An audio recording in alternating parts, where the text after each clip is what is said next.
Hello guys, कैसे हो आप सभी। इस लेक्चर में हम कवर करेंगे सोलर सिस्टम का पार्ट 2। हमारे पिछले लेक्चर में हमने सोलर सिस्टम का पार्ट 1 डिस्कस किया था, जिसमें हमने सोलर सिस्टम में हमने यूनिवर्स के बारे में पढ़ा था। इसके अलावा सेलेस्टियल बॉडीज़ के बारे में पढ़ा था और कॉन्स्टलेशन के बारे में पढ़ा था। और हमने स्टार्स कैसे बनते हैं वो उसके बारे में पढ़ा था। और हमने सन के बारे में डिस्कस किया था। यूरेनस मरकरी के बारे हमने डिस्कस नहीं किया था, अभी हम वो करेंगे। ठीक है। इस लेक्चर में हम स्टार्ट करने जा रहे हैं प्लैनेट्स के बारे में डिस्कस करेंगे अभी। सो सबसे पहला प्लैनेट है मरकरी। मरकरी जो प्लैनेट है वो सन के मतलब एकदम नज़दीक जो प्लैनेट है वो है मरकरी। ये सन का जो सबसे देखो दोस्तों, एक होता है रेवोल्यूशन, एक होता है रोटेशन। जितने भी प्लैनेट अपने एक्सिस पे घूमते हैं वो सारे प्लैनेट्स उसको बोलते हैं एक्सिस, उसको बोलते हैं रोटेशन। ठीक है, अपने एक्सिस पे घूमना उसको बोलते हैं रोटेशन। और सन के जो आसपास चक्कर लगाते हैं अराउंड, उसको बोलते हैं रेवोल्यूशन। ठीक है। तो Jupiter and Saturn, Uranus and Neptune. जो जुपिटर एंड सैटर्न है वो कौन से प्लैनेट है, वो गैस प्लैनेट है। और यूरेनस एंड नेपट्यून कौन से आइस जेंट प्लैनेट्स हैं, मतलब ये ठंडे ग्रह हैं। ठीक है। मरकरी की बात करें, it is the closest planet to the sun, सबसे नज़दीकी प्लैनेट है। It is the smallest planet in the solar system with a diameter of 4900 kilometre, यानी कि इसका डायमीटर कितना है, 4900 किलोमीटर है। और सबसे फास्टेस्ट प्लैनेट है पूरे सोलर सिस्टम में। ठीक है। अराउंड ये 88 डेज़ में सन का एक चक्कर लगा देता है। इस प्लैनेट की कोई भी सैटेलाइट नहीं है और कोई भी एटमॉस्फेयर नहीं है। ठीक है दोस्तों, क्लियर। नेक्स्ट प्लैनेट है वीनस। वीनस जो प्लैनेट है वो सबसे गर्म प्लैनेट है अपने सोलर सिस्टम का, क्योंकि यहाँ पर एक तरह का जो एटमॉस्फेयर है वो काफ़ी थिन एटमॉस्फेयर है। और यहाँ पर एक तरह का एसिड पाया जाता है, सल्फ्यूरिक एसिड, जिसकी वजह से यहाँ पर एसिड रेन होती है। और यहाँ पे जो हीट होती है सन की वो ट्रैप होती रहती है और रिफ्लेक्ट बैक नहीं करती। अब देखो, जो हमारा अर्थ है वहाँ पे जो हीट होती है सन की वो रिफ्लेक्ट बैक कर जाती है। ठीक है, क्योंकि हमारे अर्थ के ऊपर जो लेयर है वो ओजोन लेयर है। ओजोन लेयर हीट सन का कुछ पार्ट, सन की हीट का कुछ पार्ट अर्थ में लेके आती है और कुछ पार्ट रिफ्लेक्ट बैक कर देती है। लेकिन वीनस में ऐसा नहीं होता है, वीनस के ऊपर कोई एटमॉस्फेयर नहीं है, तभी इसका प्लैनेट जो है गर्म है। ठीक है। तो ये प्लैनेट सबसे हॉटेस्ट प्लैनेट है पूरे सोलर सिस्टम का। इसको अर्थ की ट्विन्स भी बोलते हैं, अर्थ ट्विन बोलते हैं। और क्योंकि इसका जो साइज़ और मास है वो बिल्कुल हूबहू अर्थ का जैसे है। ठीक है। ठीक है दोस्तों। और it is the brightest planet in the solar system, it can be seen in the morning and evening with open eyes. This planet has a slowest rotation. ठीक है दोस्तों, देखो ये प्लैनेट जो है ये हमें सबसे चमकता हुआ प्लैनेट दिखता है और हमें सुबह और इवनिंग को हम देख सकते हैं इसको। हम इसे morning and evening star planet भी बोलते हैं और लूसीफर नाम से भी यह जाना जाता है। ठीक है। तो ये क्वेश्चन आया हुआ है कि कौन सा ऐसा प्लैनेट है, कौन सा ऐसा ग्रह है जो लूसीफर नाम से जाना जाता है। लूसीफर का मतलब होता है कि कोई ऐसा जो अपने अंदर लाइट को खींच सके, उसको बोलते हैं लूसीफर। ठीक है दोस्तों। अब इसकी खास बात यह है, जितना इसका रोटेशन पीरियड है उतना ही इसका रेवोल्यूशन पीरियड है। ये बहुत इंपॉर्टेंट पॉइंट है। हर एक प्लैनेट में से ये वन ऑफ द प्लैनेट है जो जिसका जो रोटेशन और रेवोल्यूशन पीरियड बिल्कुल सेम है, 243 डेज़ और 243, ठीक है, डेज और ईयर्स सेम है। Okay. Venus is covered with thick cloud of sulphuric acid H2SO4। आपको सल्फ्यूरिक एसिड का जो केमिकल फार्मूला, मतलब जो केमिकल सिंबल है वो पता होना चाहिए, H2SO4। ठीक है। इसके अदर नाम भी दे दिए हैं, ये मैंने आपको बता दिया है। जितने भी प्लैनेट है दोस्तों, ऑल प्लैनेट हैव सैटेलाइट्स, लेकिन मरकरी और वीनस को छोड़ के। सैटेलाइट होता क्या है, अब देखो हर एक प्लैनेट का ना एक नेचुरल सैटेलाइट होता है। जैसे हमारा अर्थ है, अर्थ का कौन सा सैटेलाइट है, मून। ठीक है, वो नेचुरल सैटेलाइट है। हालांकि हमारे जो अर्थ के कुछ आर्टिफिशियल सैटेलाइट्स भी हैं। ठीक है। और जितने प्लैनेट सबके अपने अपने सैटेलाइट हैं। तो वीनस और मरकरी का कोई सैटेलाइट नहीं है, ये क्वेश्चन भी आता है। इसके अलावा जितने भी प्लैनेट हैं इंक्लूडिंग अर्थ, वो सारे वेस्ट टू ईस्ट घूमते हैं। ठीक है। लेकिन ये दोनों ऐसे प्लैनेट हैं जो ईस्ट टू वेस्ट घूमते हैं। हम कह सकते हैं कि ये सारे प्लैनेट एंटी क्लॉकवाइज घूमते हैं। और ये वीनस और अर्थ है जो वीनस एंड यूरेनस, सॉरी, ये दो प्लैनेट है जो ये ईस्ट टू वेस्ट घूमते हैं। ये एक फैक्ट वाली बात है दोस्तों। ठीक है। अगला प्लैनेट है हमारा अर्थ। हमारा प्यारा पृथ्वी। ठीक है, ये इकलौता ऐसा प्लेनेट जहाँ पे लाइफ पॉसिबल है, क्योंकि यहाँ पे हमें एक एटमॉस्फेयर मिला हुआ है अच्छा, जहाँ पे हम सांस ले सकते हैं, ऑक्सीजन है। क्योंकि हमारे एनवायरनमेंट में देखो, हमारे अर्थ में क्या है, ज़्यादा से दो ही गैसेस प्रेजेंट है, एक तो हाइड्रोजन, हाइड्रोजन, एक तो है नाइट्रोजन। नाइट्रोजन 78% है और ऑक्सीजन 21% है। ठीक है, और it is a blue planet because of the presence of water. यहाँ पे 70% वाटर है इस प्लैनेट पे, ब्लू प्लैनेट है। इसकी अपनी एक सैटेलाइट है मून। हाँ, अर्थ की जो डेंसिटी, अच्छा डेंसिटी क्या होती है दोस्तों, मतलब कितनी थिकनेस है, अर्थ की कितनी थिकनेस है। तो कभी कभी एग्जामिनर पूछ लेता है कि अर्थ की थिकनेस, ये एनसीईआरटी में भी दिया हुआ है 5.5 ग्राम पर सेंटीमीटर क्यूब। ठीक है, और वीनस के एकदम जो कह सकते हैं एकदम नज़दीक वाला प्लैनेट है। दोस्तों नेक्स्ट प्लैनेट है Mars. It is known as red planet because of iron oxide. यहाँ की जो देखो मार्स जो प्लैनेट है, यहाँ की जो मिट्टी है वो लाल है, क्योंकि यहाँ पर आयरन ऑक्साइड प्रेजेंट है। ठीक है, इसलिए इसको रेड प्लैनेट बोलते हैं। जब हम इसको टेलीस्कोप से देखते हैं तो हमें रेड कलर का दिखता है। ठीक है, और सेकंड स्मॉलेस्ट प्लैनेट है, यानी कि स्मॉलेस्ट प्लैनेट कौन सा हुआ पूरे सोलर सिस्टम का, सबसे छोटा प्लैनेट वो होगा मरकरी, और दूसरे नंबर पे होगा मार्स। ठीक है दोस्तों, इसके दो ही सैटेलाइट है, फोबोस एंड डियामोस, ये आपको याद रखने हैं।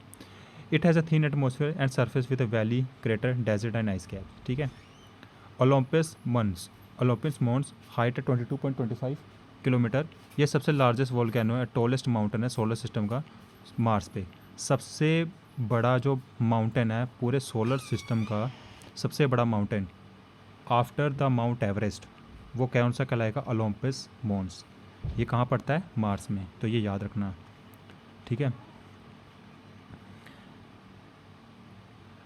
उसके अलावा जो मार्स और जुपिटर है ना, उसके बीच में जो बड़े बड़े रॉक से चट्टाने जो स्पेस में घूमते हैं, वो एस्ट्रॉयड कहलाते हैं। ठीक है, क्लियर। नेक्स्ट आता है जुपिटर। देखो अभी हमने जो चार प्लैनेट डिस्कस किए, कौन कौन से, मरकरी, वीनस, अर्थ और मार्स। ये चारों प्लैनेट कौन से प्लैनेट थे, टेरेस्टेरियल प्लैनेट्स। टेरेस्टेरियल का मतलब क्या होता है कि जहाँ पर हम कदम रख सकते हैं, जहाँ पे हम चल फिर सकते हैं। अब आते हैं बाकी गैसियस प्लैनेट। हमने चार डिस्कस कर लिया, अब चार हम करेंगे गैसियस प्लैनेट के बारे में।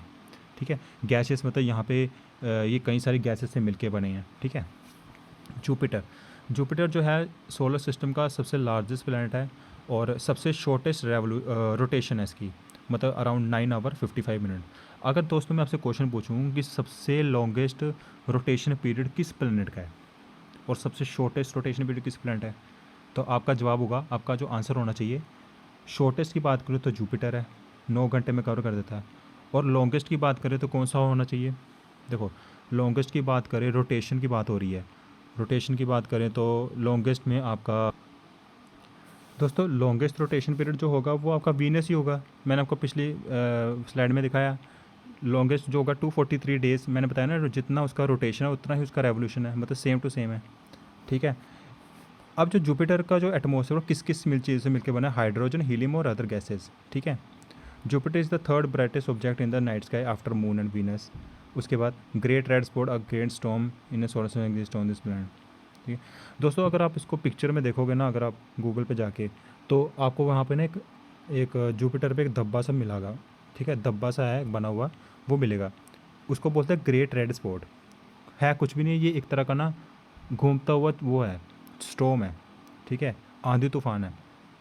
ठीक है, इसके टोटल 95 मून्स हैं, जिसमें से गैनीमेड सबसे लार्जेस्ट मून है दोस्तों, और कैलिस्टो सबसे लार्जेस्ट मून जो सोलर सिस्टम का और जुपिटर का है, कौन सा, गैनीमेड।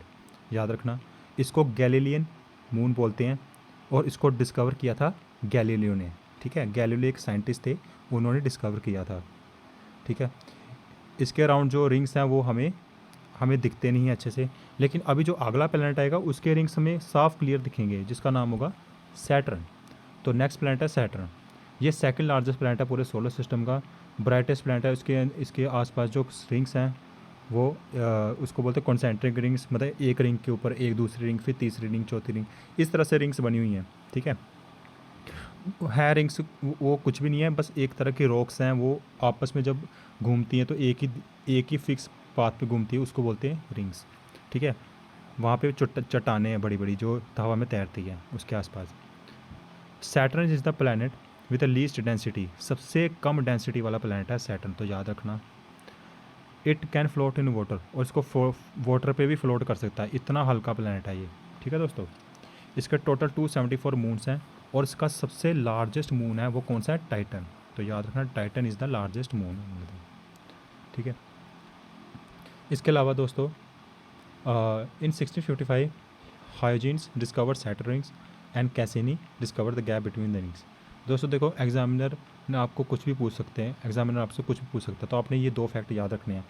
कह रहा है कि जो सैटर्न की रिंग्स है वो किसने डिस्कवर किया था, ह्यूजिन्स ने 1655 में, और 1675 में कैसिनी ने किया था, उसके बीच का जो अंतर है, गैप है, वो किया था। ठीक है, इसका जो रोटेशन टाइम है 11 आवर 11 आवर है दोस्तों। इसके बाद आता है नेपट्यून, सॉरी दोस्तों, मैंने इसमें जो यूरेनस प्लैनेट है उसके बारे में मैंने नहीं लिखा, क्योंकि अभी वो शायद मैंने गलती से स्लाइड ऐड करना भूल गया। चलो मैं उसके बारे में बताता हूँ। एक प्लैनेट और है सैटर्न के बाद आता है वो प्लैनेट यूरेनस। ठीक है दोस्तों, उस प्लैनेट का मतलब वो प्लैनेट है हमें ग्रीन कलर का दिखता है, और काफ़ी ठंडा प्लैनेट है। ग्रीन कलर का इसलिए दिखता है क्योंकि उसमें मीथेन प्रेजेंट होता है एक तो। ठीक है, और सैटर्न का मतलब जो उसके नेक्स्ट वाला प्लैनेट है उसको बोलते हैं यूरेनस। अगर दोस्तों हम इसको डिसेंडिंग ऑर्डर में लिखें तो सबसे बड़ा प्लैनेट होगा जुपिटर, दूसरा प्लैनेट होगा कौन सा, दूसरा कौन सा होगा, यूरेनस, फिर होगा सैटर्न, फिर होगा नेपट्यून। ठीक है, नेपट्यून के बाद कौन सा होगा, नेपट्यून के बाद होगा अर्थ, जो 5th लार्जेस्ट प्लैनेट है। Jupiter, Saturn, Uranus, Neptune, Earth. Earth is the 5th largest planet. Earth के बाद कौन सा आएगा, वीनस, जो उसके जैसा दिखता है। वीनस के बाद आएगा फिर मार्स, सेकंड स्मॉलेस्ट प्लैनेट, और सबसे लास्ट कौन सा आएगा फिर बताओ, वो होगा कौन सा, मरकरी। अब आप बात करते हैं नेपट्यून के बारे में। नेपट्यून का जो रेवोल्यूशन पीरियड है 165 ईयर्स है, रोटेशन टाइम है 16 आवर। ठीक है, और इट इज़ द विंडेस्ट प्लैनेट, ये भी याद रखना। और ये जो प्लैनेट है ब्लू कलर का दिखता है हमें, क्योंकि यहाँ पे बहुत मतलब ठंड है, ठंडा प्लैनेट है इसको बोलते हैं। इसको डिस्कवर किया था जॉन गैले ने और अर्बेन ले वेरियर ने, कब, 1846 में। It is the only planet in the solar system founded by mathematical prediction. ठीक है दोस्तों, इसके टोटल मतलब 14 सैटेलाइट्स हैं। जो सबसे फेमस सैटेलाइट कौन सी है, ट्रिटोन।